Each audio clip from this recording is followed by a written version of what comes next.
ځکه حدیث مبارک کې راځي یو ځل نبی علیه الصلاة والسلام داسې راغی چې صحابه کرام په مسجد نبوي کې ناست د یو بل سره خبرې اترې کولې. نبی علیه الصلاة والسلام ورته وفرمایل هلکه ډېر خفه ناست یې، ډېر په سوچ کې ناست یې، څه وجه د څه خبرې خو کولې؟ صحابه کرامو ته وفرمایل وایي د الله پاکه پیغمبره موږ د قیامت متعلق بحث کوو، موږ د قیامت متعلق څه کوو؟ بحث کوو.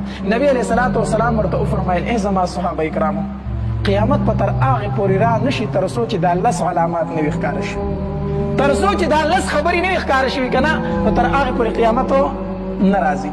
نبی علیه الصلاة والسلام وفرمایل اوله علامه د قیامت دخان دی. څه شی؟ دخان. دا یو لوګی دی، لوګی دا به د یو طرف نه روزي او په ټوله دنیا باندې به خور شي. د مشرق نه واله تر مغربه پورې به دا دنیا د یو لوګي ډکه شي، لوګی به وي، لوګی به وي. د دې لوګي اثر به په مسلمانانو باندې دا وي چې دوی به نزله او زکام ووي. څومره مسلمانان چې دوی به څه ووي؟ نزله او زکام به پرې راشي صرف. او نور کافر چې څومره دی د دوی بدنونه به د دې نه وپړسېږي، منافقین کافرین چې دوی د دوی د بدنونه به څه شي؟ وپړسېږي د دې نه. دا به 40 ورځې دا لوګی وي، 40 ورځې بعد به بیا دا لوګی څه شي؟ ختم شي. یو دا علامت دی د قیامت. دویم نبی علیه الصلاة والسلام وفرمایل دجال په لوګي پسې وروسته بیا څه شی دی؟ دجال دی. دجال دویم علامت د قیامت چې دی دجال دی. دا ډېره ناکاره فتنه ده دا دجال. په مخ د